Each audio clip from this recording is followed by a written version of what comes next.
And let's go take a look at something that's beautiful blooming.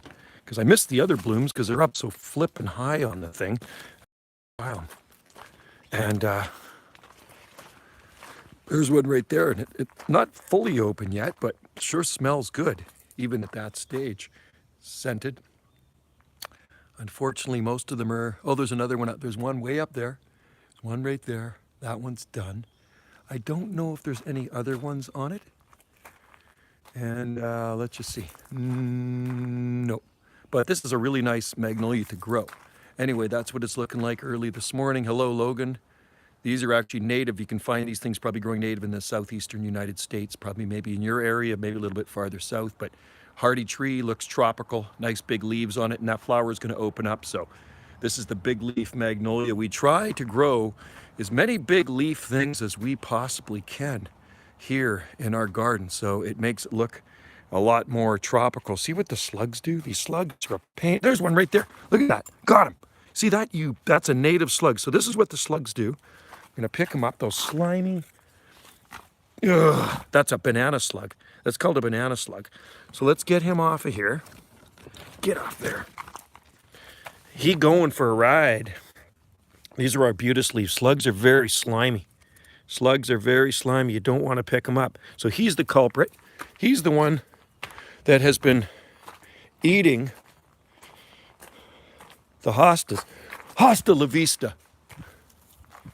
Okay, look at that. See the mess they make? They eat all the leaves on the plant. Oh, just destroy them. And another thing we have here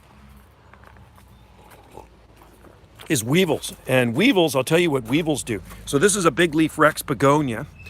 And what weevils do, they're kind of like this nocturnal insect, a beetle with kind of like a little snout on them with pinchers, and they eat around the edges of some plants like that. Thank God they don't eat palm trees, but they come up at night. So one way to catch them, put some tanglefoot on there. It's like get some saran wrap, put some of the sticky stuff on there when they come up out of the ground, because they go down into the ground and they'll get stuck on there. So might have to do that. But otherwise, everything else is looking pretty good. And there's the jasmine again, more flowers. So anyway, that's what I wanted to show you, is the magnolia. Plant one in your own garden. This is actually called Magnolia Petal Accommodation. That's the name of our accommodation here, Magnolia Petal Accommodation. We have a lot of magnolia trees, and this is just one of many. So that's the deciduous one.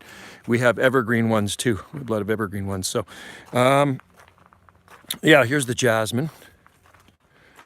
And it smells very good. The first thing I could smell actually when I came out here this morning was the jasmine vines are starting to bloom, and they're actually late this year. The flowers, then they fall off, goes all the way up through the, which is spreading rapidly.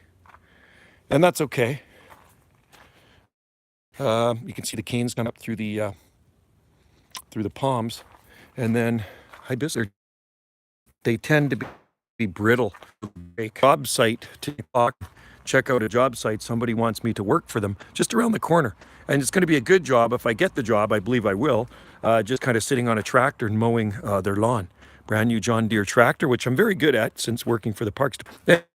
Eating stuff, but that I think it's just 8 hours a week they want me, and because I'm tired, that's all I want. I really don't want much more work than that. You can see these palms, just self-seeded fatsias. Watch these guys. Those are all self-seeded fatsias. Actually, I think I'm going to water them. That's what I'm going to do. I'm going to water these and get these guys growing a little bit more. And they're growing like weeds, and they kind of like it in this pea gravel. And here's some growing beside shamrocks. Those are self-seeded shamrocks, because Wendy has shamrocks everywhere. Right here, they naturalize. Those are all shamrocks, oxalis. They naturalize with the cyclamens. Those are another thing that naturalizes. So I'm going to grab a hose. I think I'm going to water those. It's another nice plant here too, the rus. This is the that's the sumac, the lace, more of the cut leaf, lace leaf sumac, lanceolata, I think they call that one. One time a deer got in here and ate all the leaves off of it and cut it right back, but it came back nicely. So these are some of the plants you could try in your own garden if you want some exotica. And a really nice one to try is a Pittosporum, We have a pittosporum tree here, and it is evergreen. That's evergreen. That tree right there is pittosporum. It's a tree. It's beautiful. We also have pittosporum tubera. We have a lot of those in the garden.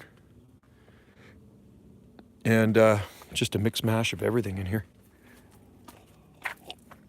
Okay, so I'm going to get this hose, and I'm going to do some watering. And I think I'm going to turn on the irrigation because this is all irrigated. This courtyard here is irrigated. I have it irrigated from here, 2 different zones. Goes all through here and all around the other side in the back of her gallery. That's her art gallery there. That's her studio. That's where she paints. And that's my shed. That's my tool shed. That's where I keep my junk. All right, guys. Anyway, thanks for watching. And have a great day out there. And I'm gonna do some stuff in the garden here before I have to head out. Good day for barbecuing. I think we should barbecue today.